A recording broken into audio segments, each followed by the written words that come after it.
see it, and here it is. This was the point where we left. We had discussed these things briefly.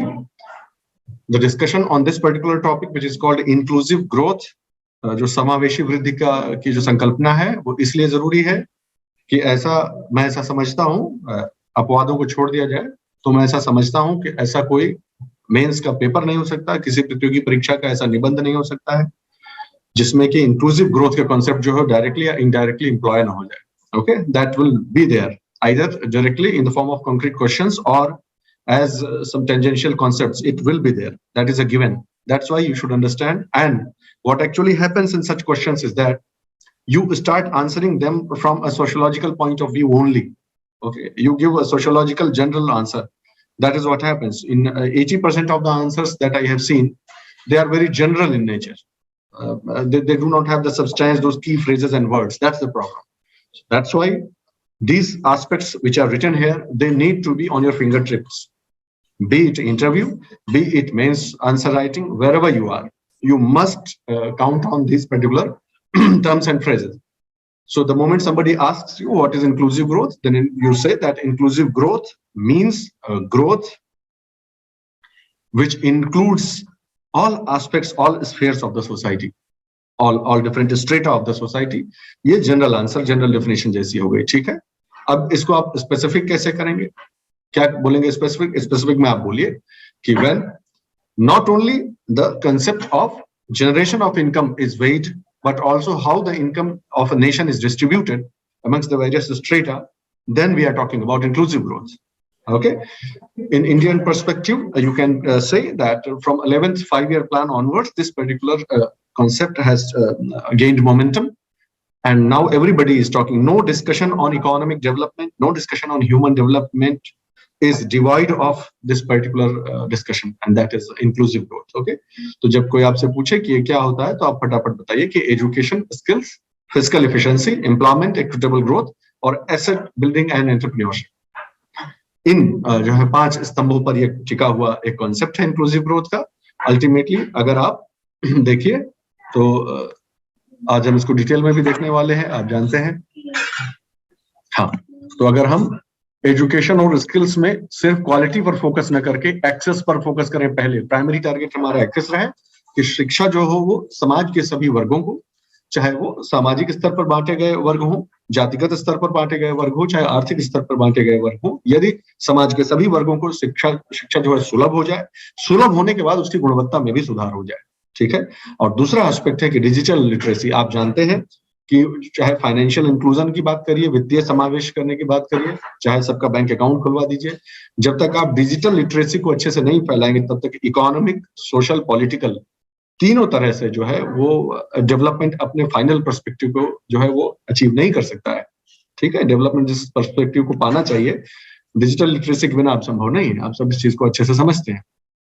आप बहुत कुछ जैसे वैसा ही है कि बहुत अच्छा भी योद्धा है, मनोबल से तैयार है, हर तरह से तैयार है, लेकिन अगर उसको इंस्ट्रूमेंट, प्रॉपर इंस्ट्रूमेंट को चलाना नहीं आता है तो मनोबल से नहीं युद्ध जीते जा सकते हैं. केवल वही बात है. तो that is what you see here, that yes, you are generally educated, you have a very good level of access to quality education also, secondary, primary, secondary education, college education, all. But now you see that daily life is actually centered around digital literacy. That is why digital literacy now becomes an integral part of any discussion on development or inclusive growth. The second was fiscal efficiency, a very, very important aspect. This is where the government has to put in its efforts heavily. For example, we discussed how taxation can impact different strata of the society.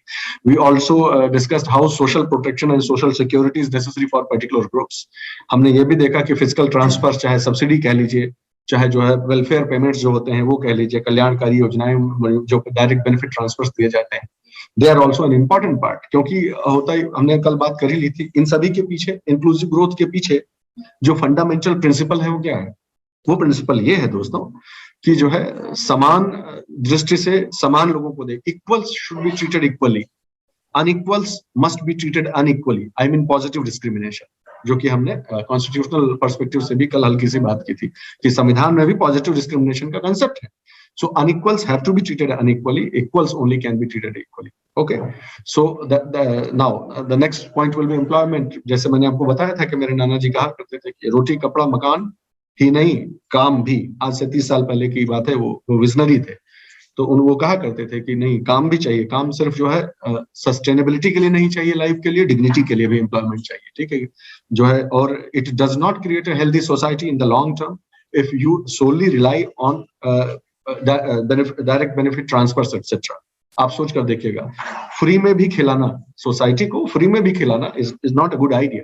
That is why you should generate the opportunities of employment rather than creating direct benefits, rather than transferring money and payments. You should plan things in such long term manner that you create the opportunities of income generation. जिसे कहते हैं, वो कहते हैं ना कि जो है फिशिंग, या तो आप किसी को फिश, कहावत है जो कि आप जो है मछली पकड़ के किसी को दे दीजिए तो एक दिन खा लेगा, 2 दिन खा के अपना पेट भर लेगा, लेकिन किसी को मछली पकड़ना सिखा दीजिए तो उसके लिए सस्टेनेबल एक जो है डेवलपमेंट हो जाता है, isn't it? अगली बात है इक्विटेबल ग्रोथ की। सबसे इंपॉर्टेंट एस्पेक्ट इंक्लूसिव ग्रोथ में, सबसे इंपॉर्टेंट एस्पेक्ट क्या है? Equitable growth. इक्विटी क्या होता है? इक्वालिटी और इक्विटी में, दोनों में डिफरेंस होता है, ठीक है, ध्यान रखिएगा। इक्वालिटी का मतलब समदर्शी होना सबके लिए, और इक्विटी का मतलब होता है जिसका जितना बनता है, जिसको जितना होना चाहिए। वो कंसेप्ट ऑफ इक्विटी होता है कि किसी को मार ही मत डालिए। जैसे इक्विटी का एग्जाम्पल हमने आपको टैक्स में दिया था कि डायरेक्ट टैक्सेस का एडवांटेज क्या होता है, डायरेक्ट टैक्सेस का बेनिफिट क्या होता है कि वो प्रोग्रेसिवली जो है और डिजाइन किए जा सकते हैं कि सबसे कम आपकी तनख्वाह 2 लाख से नीचे है, 1 लाख से नीचे है, कोई टैक्स देने की जरूरत नहीं। आप जो है खेती से कमाते खाते हैं, कोई जरूरत नहीं है, ठीक है। आप जो है इस पे बैंड में है तो 5% दे दीजिए, इसमें है तो 10%। सो इक्विटेबिलिटी, जो इक्विटी है उसको इंट्रोड्यूस किया जा सकता है डायरेक्ट टैक्सेशन में। जबकि हमने देखा था कि इनडायरेक्ट टैक्स की अगर बात करें तो आप कोई भी प्रोडक्ट लेने जाते हैं मार्केट में तो it does not discriminate on the basis of your income group. Okay, Parle G ले लीजिए, ब्रेड ले लीजिए, कोई भी चीज ले लीजिए, अगर उस पर जीएसटी जो है वो लगता है तो GST will not discriminate on the basis of what is the income level of the purchaser, ठीक है। तो इस तरह से कहा जाता है कि इनडायरेक्ट टैक्सेस जो होते हैं वो इनइक्विटेबल होते हैं, वो इक्विटेबल नहीं होते हैं। और इसीलिए ये भी कहा जाता है कि हर डेवलपिंग इकोनॉमी में जैसे जैसे अर्थव्यवस्था आगे की तरफ बढ़ती है तो उसका एक कैरेक्टरिस्टिक फीचर होता है कि वो जो अर्थव्यवस्था है वो उसकी जो डिपेंडेंस है, रेवेन्यू की डिपेंडेंस जो है, राजस्व के जो निर्भरता है, वो डायरेक्ट टैक्स पे बढ़ती जाती है, इनडायरेक्ट टैक्स पे कम होती है। That you should know. It's an important characteristic feature.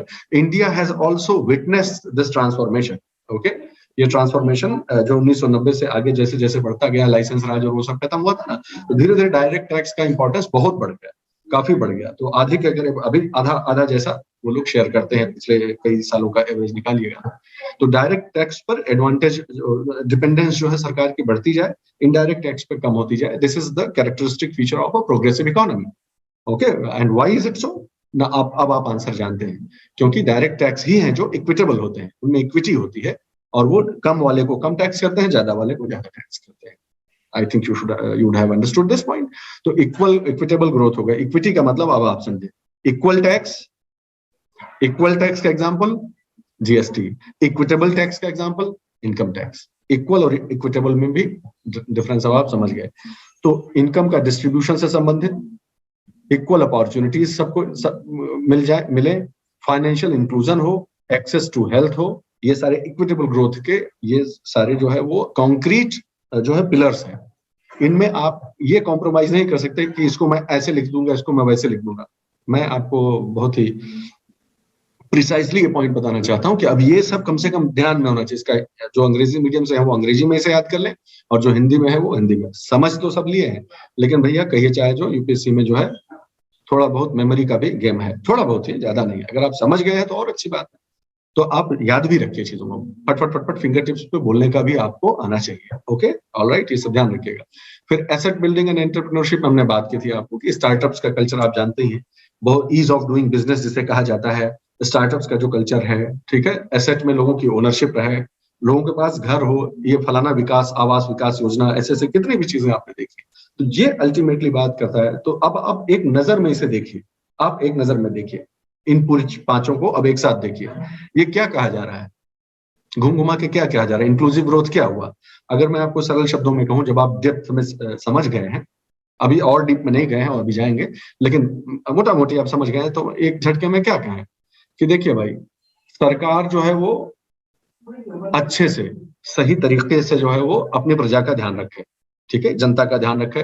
वो हो गया फिजिकल इफिशियंसी की बात हो गई, किससे कितना लेना है, किससे किसको कितना बांट देना है, इसका अच्छे से हिसाब रखे और संयम से करे, नंबर 1। नंबर 2, लोगों के शिक्षा का ख्याल रखे और लोगों में जो है कौशल का विकास करें।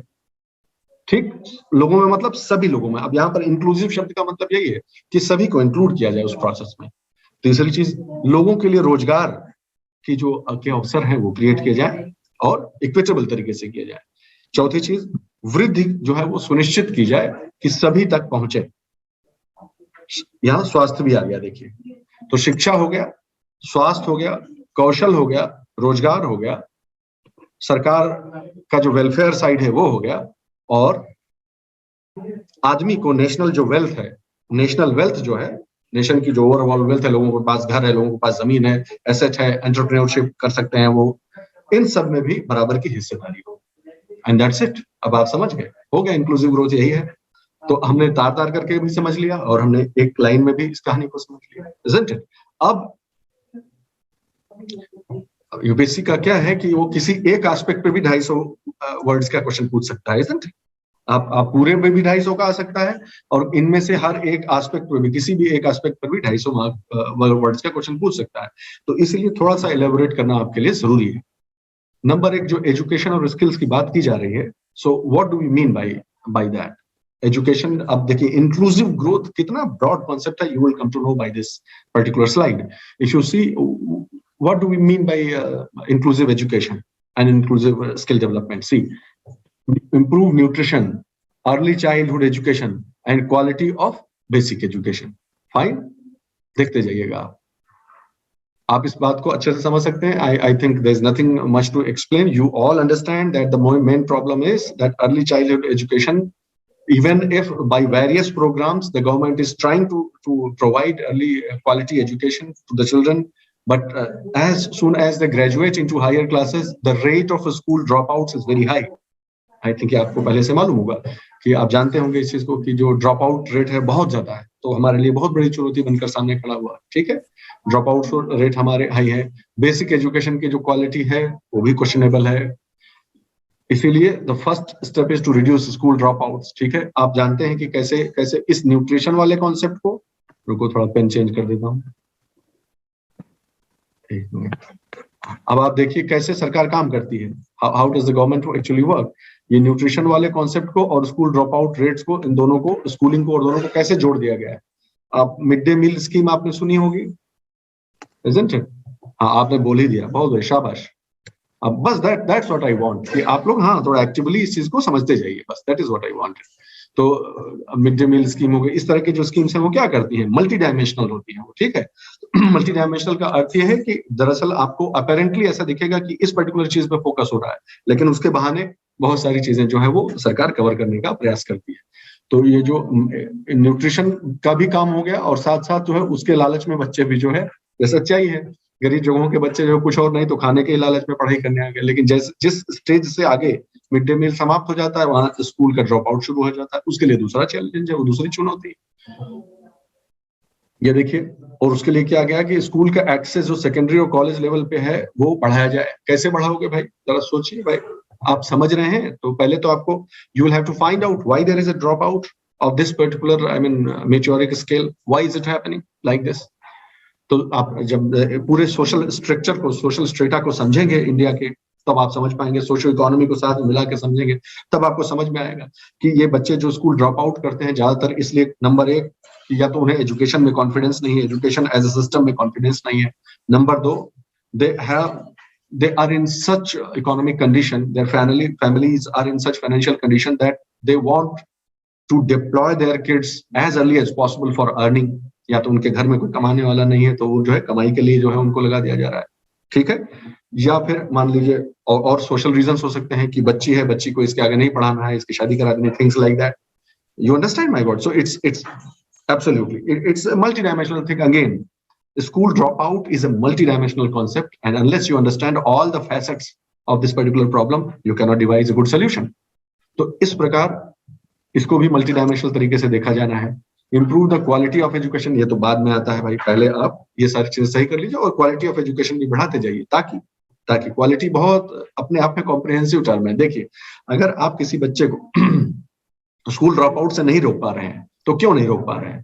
बताइए क्यों नहीं रोक पा रहे? क्योंकि that's not a gainful thing for him और हर। उसके फैमिली के लिए वो गेनफुल चीज नहीं है। स्कूल में पढ़ रहा है, साल बर्बाद हो रहा है, उससे अच्छा तो अपना कमा लेगा। इस तरह की मेंटेलिटी हो सकती है उसके घर में, ठीक है। तो अब आप उसको कैसे सॉल्व करेंगे? अगर क्वालिटी ऑफ एजुकेशन अच्छी है, और it will take a few generations, I understand, 4-5 साल 10 साल लगता है इस चीज में, लेकिन अगर एजुकेशन में आप वोकेशनल एलिमेंट को अगर इंक्लूड करें कि तुम पढ़ो और जो काम अभी तुम 100 रुपया घंटा में कर रहे हो या 500 रुपया दिन का कर रहे हो, तुम पढ़ो ना। पढ़ के 1 साल जितना तुम यहाँ पर लगाओगे, 2 साल 4 साल स्कूल में कॉलेज में रहोगे, जब बाहर निकलोगे तो हम तुम्हें वोकेशनली इतना स्ट्रांग कर देंगे। हम तुम्हें वही सिखा देते हैं ना, तुम्हें वहां जाना है ना, तुम्हें वो काम करना, हम तुम उसको तुम्हें technical training, proper institutional training देके भेजते हैं, तो तुम उससे 3 गुना कमाओगे। That's the idea. तो इस प्रकार से जो है उसको कवर करने की कोशिश की जाती है फिर की। तो सिंपल सी बात है, इसमें कोई रॉकेट साइंस तो है नहीं। That if you want to reduce school dropouts, you find out different reasons which are responsible for it. The reason of school dropout for one particular group of people may not be the same as it is for others. तो इसलिए ये इसकी fine tuning जरूरी है। ये है inclusive growth, कि आप जो है अपनी पॉलिसी को इस तरह से फाइन ट्यून करिए कि लास्ट मैन स्टैंडिंग तक, ठीक है, 4-5 मुख्य कारण आइडेंटिफाई कर लीजिए और उनके आधार पर फिर प्लान करिए कि स्कूल ड्रॉप आउट को कैसे रोका है। अंडरस्टैंड? इस पर आप पढ़िएगा, इसका कोई अंत नहीं है पढ़ाने का। इस पर तो बहुत सारी आपको, स्पेशली गवर्नमेंट स्कीम्स का हमेशा ध्यान रखिए। गवर्नमेंट स्कीम मत छोड़िएगा, सेंट्रल गवर्नमेंट का तो बिल्कुल मत छोड़िएगा, ठीक है। और मैं आपको एक क्लू दे देता हूँ, इंक्लूसिव ग्रोथ और डेवलपमेंट से संबंधित एक बहुत छोटी सी ट्रिक दे देता हूँ। एक, इंडिया ईयरबुक वगैरह में से गवर्नमेंट स्कीम्स निकाल लीजिए, पढ़ डालिए। नंबर 2, गूगल पे डालिए बेस्ट प्रैक्टिसेस। ये 2 चीज आपको मालूम है, कोई भी आंसर लिख ले जाएंगे। इंडिया में किसी एनजीओ ने बहुत अच्छा काम किया हो, किसी पर्टिकुलर स्टेट ने बहुत अच्छा परफॉर्म किया हो, दिल्ली में जैसे मान लीजिए स्कूलिंग का इंप्रूवमेंट हुआ है, या वर्ल्ड में कोई अच्छी बेस्ट प्रैक्टिसेस है, 2 अपने नोट्स में 2 चीज लिख लीजिए। भारत सरकार की योजनाएं हैं और हमारे सामने ये उदाहरण है जिनसे हम सीख सकते हैं।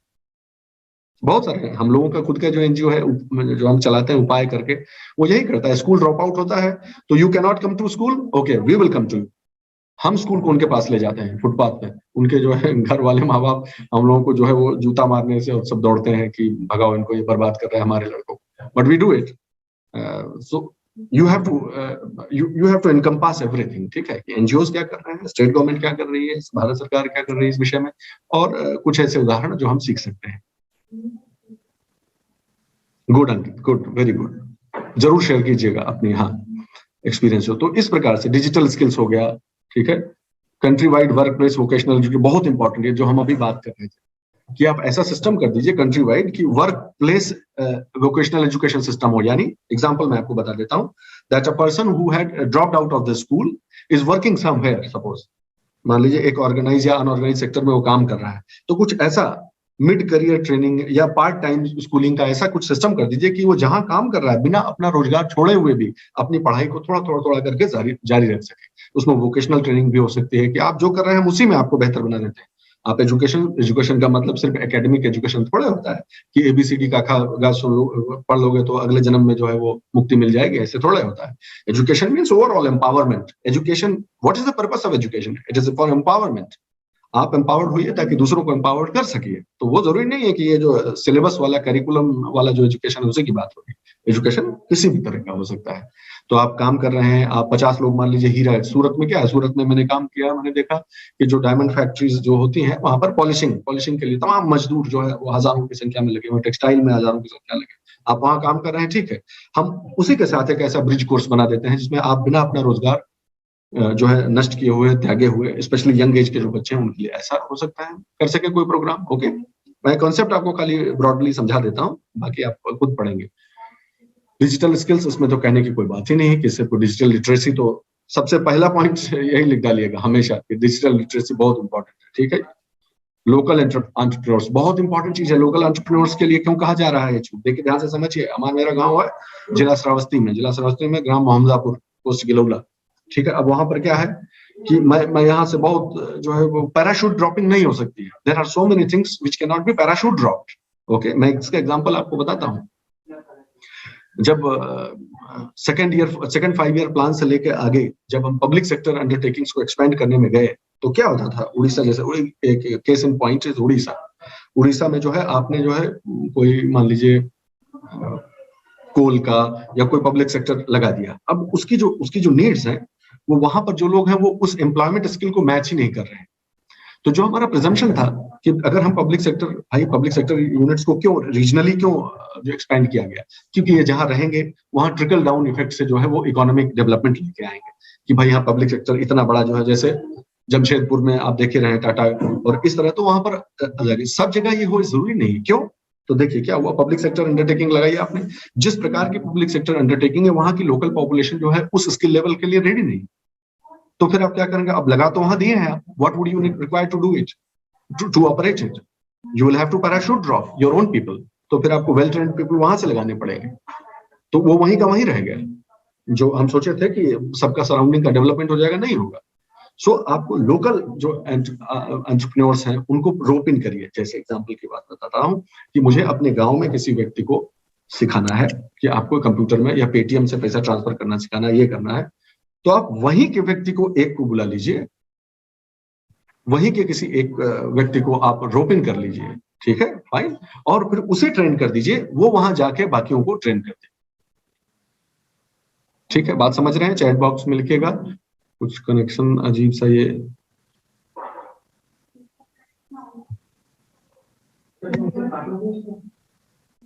हाँ ठीक है, आ रहा है, आवाज आती रहनी चाहिए, but that's most important.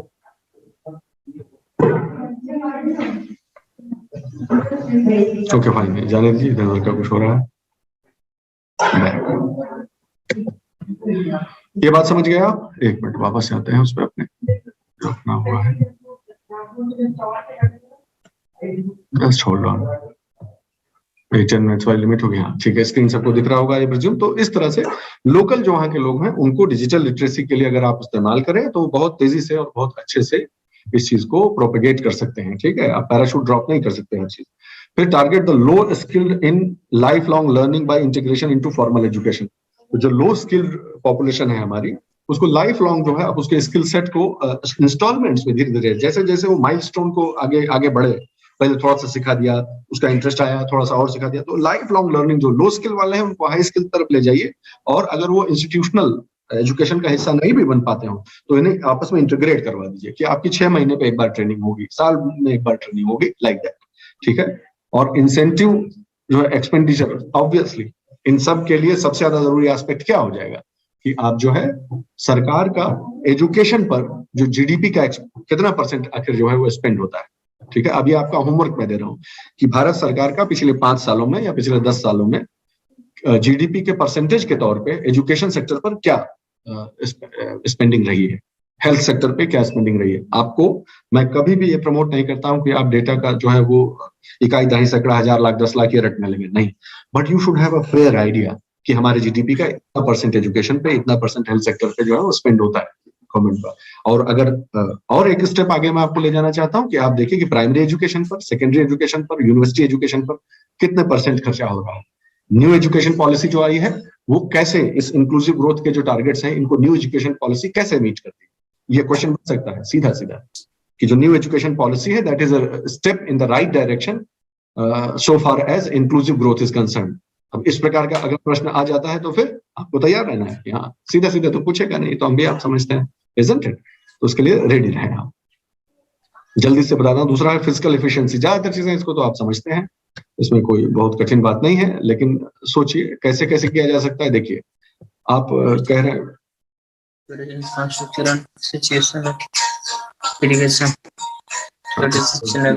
This is not done, who is speaking, hold on boys and girls,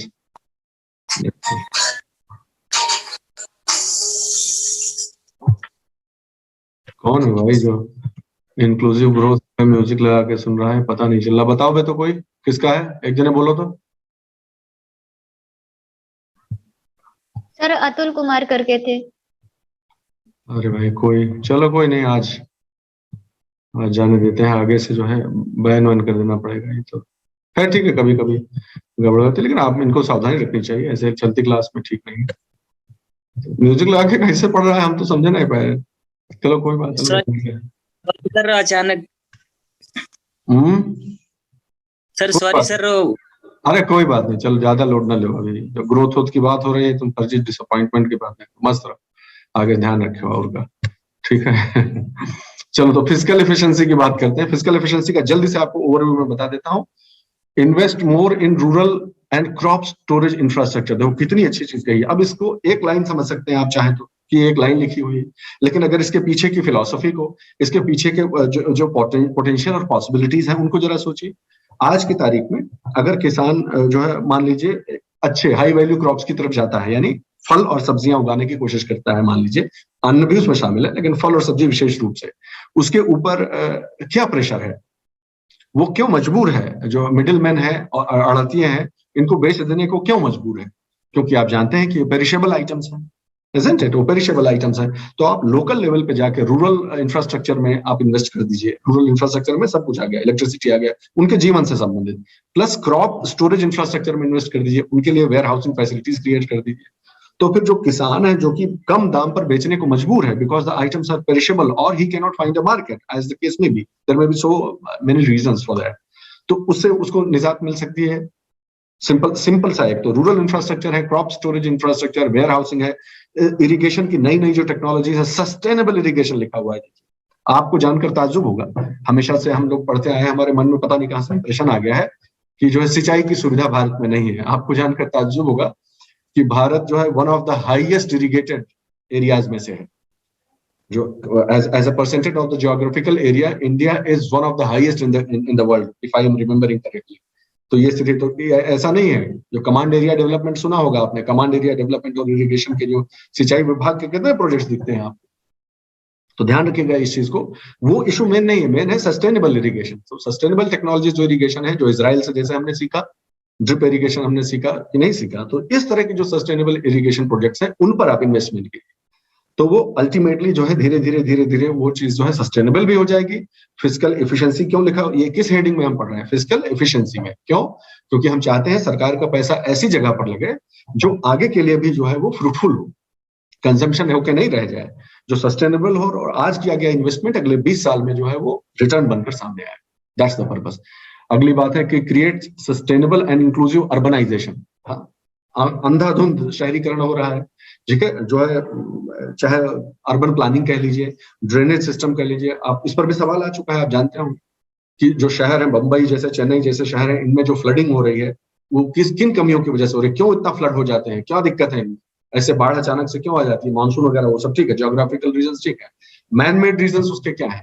drainage को पाट दिया है, नदियों का जो रेगुलर कोर्स है उसमें जो है घर बना लिया है लोगों ने, ठीक है। जो वाटर बॉडीज हैं, जो वाटर रिजर्वायर की तरह काम करती थी, उनको रिक्लेम कर लिया है, उनमें मट्टी पाट पाट के कूड़ा, पहले कूड़ा जाता है, कूड़े से जलकुंभी के बाद कूड़ा, कूड़ा के बाद मट्टी। अपने घर में देख लीजिए, अपने शहर में देख लीजिए, यही होता है। सारे तालाब जो है वो सब छीन लेते हैं माफिया लोग, लैंड माफिया, उसी में चढ़ा देंगे, पाट पाट के धीरे धीरे वो उनका हो जाएगा, फलाने विधायक जी और फलाने, यही सब होता रहता है। तो इसलिए एक सस्टेनेबल और इंक्लूसिव अर्बनाइजेशन, अब आप इसको कनेक्ट करिए, इंक्लूसिव ग्रोथ पढ़ रहे हैं लेकिन आप उसे कनेक्ट करते रहिए किससे? सस्टेनेबल डेवलपमेंट गोल्स जो 17 होते, वो सब यही एस्पेक्ट है। तो urban housing, transport, sanitation, resources of municipal government, municipalities को मजबूत कीजिए। जैसे जब हम रूरल इंडिया की बात करते हैं तो पंचायती राज की बात करते हैं कि नहीं, ये म्युनिसिपैलिटीज जो लोकल गवर्नमेंट है उनको मजबूत किया जाए इंस्टीट्यूशनली, उनके फाइनेंसेस को बढ़ाया जाए, उनको थोड़ी ऑटोनॉमी दी जाएगी, तो लोकल एरिया में मैनेजमेंट अच्छे से कर सकेंगे। That is the idea.